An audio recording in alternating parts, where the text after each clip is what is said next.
Hello guys! Today, tuturuan ko kayo ng addition of polynomials. Okay, let's start. So, adding polynomials. To add all types of polynomials, we need to know first how to add monomials. To add similar terms, add their numerical coefficients and keep their literal coefficients. Okay? So, in this regard, papasimplihin lang natin yung ibig sabihin niya. So, para daw mag-add ng isang polynomial, unang kailangan nating isipin or una nating kailangan alamin is kung paano mag-add ng monomials. When we say monomials, these are single terms. Okay? Single terms lang siya. So, kumbaga, meron tayong x or yung mga x squared or yung mga 2x squared natin, ganun, monomials yung tawag sa kanya. Dahil, isang term lang yon. Okay?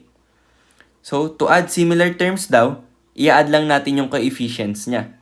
And, iiwan lang natin yung literal coefficients. What we mean by the literal coefficients is yung mga x natin. Kung ano mang degree niya, kung x squared or x cubed or just x. Hindi natin siya gagalawin. Kumbaga, iiwan lang natin siya as is. Okay? Yung coefficients lang yung ating pag-add. Okay? So, to further understand this, we have here examples. So, for our example number 1, we have x squared plus 3x squared. So, in this case, okay, yung identify muna natin ano yung numerical coefficient and ano yung literal coefficient. In this case, ang ating numerical coefficient for the x squared is 1. Meron yan laging 1. Lagi tatandaan nyo yan ha. And then for 3x squared, we have 3. Okay? And yung literal coefficients na sinasabi dito is itong x squared natin.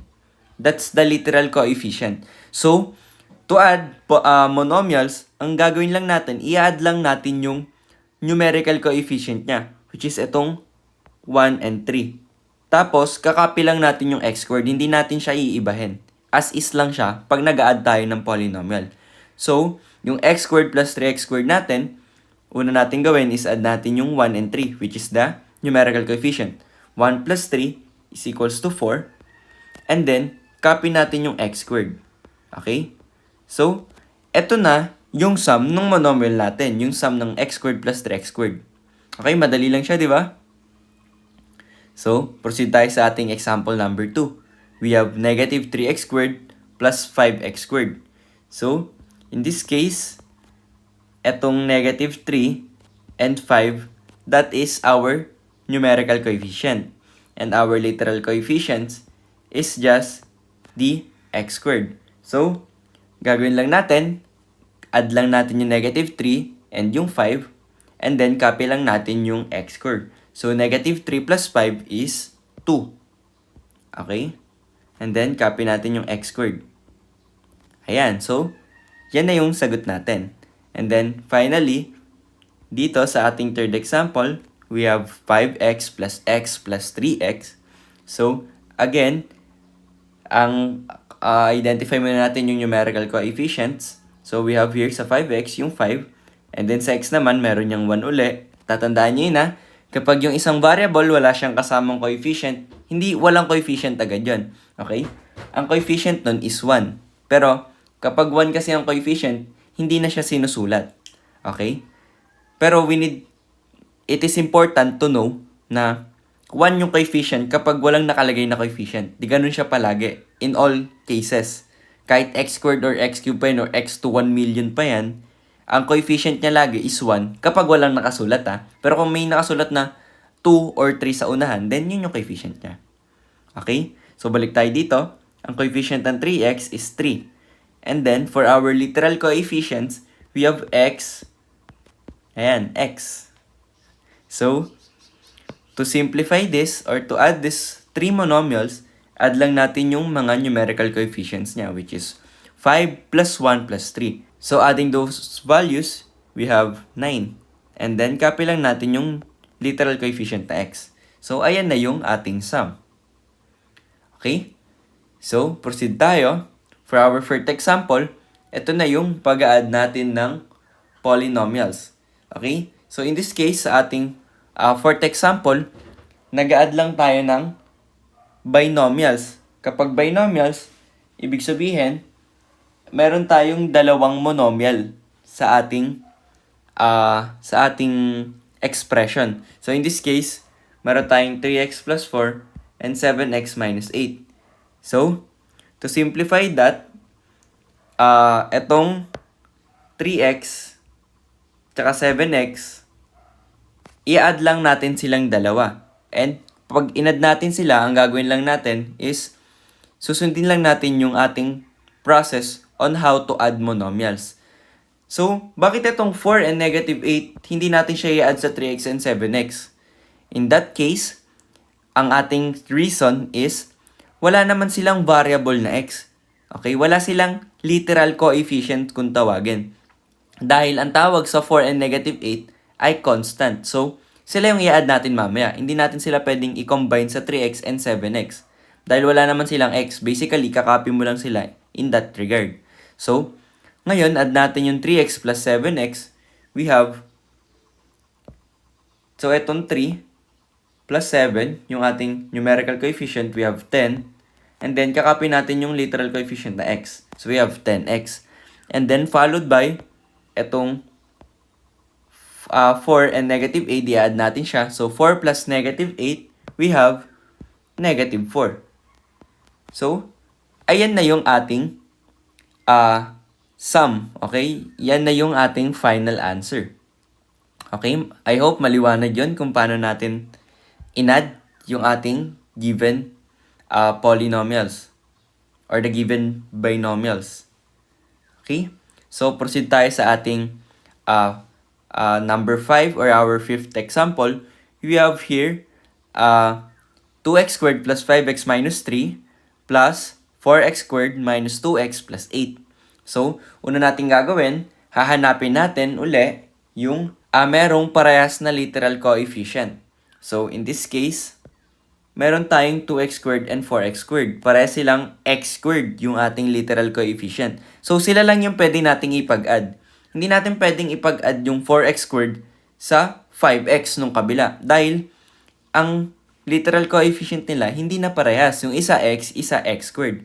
Okay? So, importanteng malaman nyo yun na hindi tayo basta add lang ng add ng mga coefficient. Kailangan yung literal coefficient nila is equal din sa isa't isa.